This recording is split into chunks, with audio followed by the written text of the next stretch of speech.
দুই প্রতিবেশী দেশ আফগানিস্তান এবং পাকিস্তান। ইতিহাস, ভূগোল ও রাজনীতিতে জড়িয়ে থাকা এই দুই দেশের সম্পর্কে নতুন করে উত্তেজনা তৈরি হয়েছে।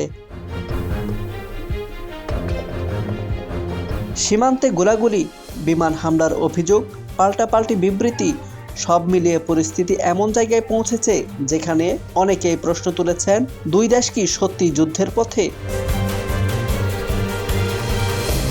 ইতিমধ্যে পাকিস্তানের তথ্যমন্ত্রী আতাউল্লাহ তারার সামাজিক যোগাযোগ মাধ্যম এক্সে লিখেছেন, কাবুল, পাকতিয়া ও কান্দাহারে আফগানিস্তান তালেবানের প্রতিরক্ষা লক্ষ্যবস্তুতে আঘাত হানা হয়েছে।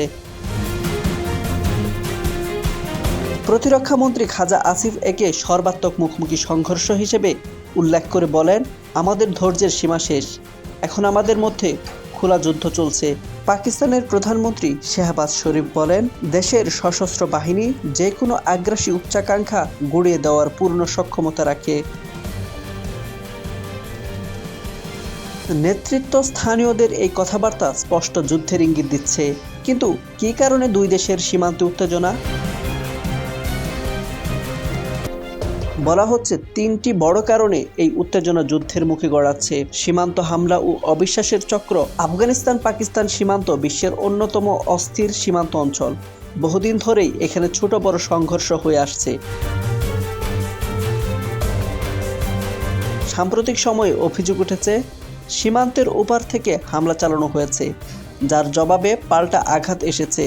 পাকিস্তানের দাবি, আফগানিস্তান ভূখণ্ড ব্যবহার করে তাদের নিরাপত্তা বাহিনীর উপর আক্রমণ হয়েছে। অন্যদিকে আফগান তালেবান প্রশাসন বলছে, আগে পাকিস্তানি বিমান হামলা চালিয়েছে। এই কে আগে হামলা করছে বিতর্কই পরিস্থিতিকে জটিল করছে। কারণ সীমান্তে একবার গুলি চললে তার প্রতিক্রিয়ায় আরেক দফা গুলি চলে। এভাবে অবিশ্বাসের এক দুষ্ট চক্র তৈরি হয়। কূটনৈতিক যোগাযোগ দুর্বল হলে সামরিক উত্তেজনা দ্রুত বেড়ে যায়, আর সীমান্ত এলাকায় বসবাসকারী সাধারণ মানুষই সবচেয়ে বেশি ঝুঁকিতে পড়ে। উত্তেজনার দ্বিতীয় বড় কারণ সশস্ত্র জঙ্গি গোষ্ঠীগুলোর উপস্থিতি। পাকিস্তান দীর্ঘদিন ধরে অভিযোগ করছে, আফগানিস্তানের ভেতরে সক্রিয় কিছু গোষ্ঠী তাদের দেশে হামলা চালাচ্ছে। বিশেষ করে ইসলামিক স্টেট, খুরাসান ও সীমান্ত ঘেঁষা সশস্ত্র নেটওয়ার্ক নিয়ে উদ্বেগ বাড়ছে। ইসলামাবাদের বক্তব্য, এসব গোষ্ঠীর বিরুদ্ধে কঠোর ব্যবস্থা নেওয়া হয়নি। অন্যদিকে কাবুলের তালেবান সরকার বলছে, তারা নিজেদের ভূখণ্ড অন্য দেশের বিরুদ্ধে ব্যবহার হতে দিচ্ছে না। এই পারস্পরিক অবিশ্বাস কেবল সামরিক নয়, রাজনৈতিকও। কারণ যদি একটি দেশ মনে করে তার নিরাপত্তা হুমকির মুখে, তাহলে তারা সীমান্তের ভেতরে বা বাইরে অভিযান চালানোর সিদ্ধান্ত নিতে পারে, আর সেই সিদ্ধান্তই সংঘর্ষকে আন্তর্জাতিক ইস্যুতে পরিণত করতে পারে। নিরাপত্তা প্রশ্নে আপোষ না করার মনোভাব দুই দেশকেই কঠোর অবস্থানে ঠেলে দিচ্ছে। তৃতীয় কারণটি হলো অভ্যন্তরীণ রাজনৈতিক চাপ।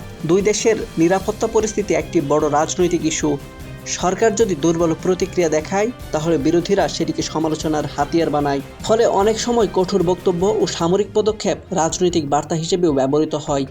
শক্ত অবস্থান দেখানোর মানে অভ্যন্তরীণ সমর্থন ধরে রাখা।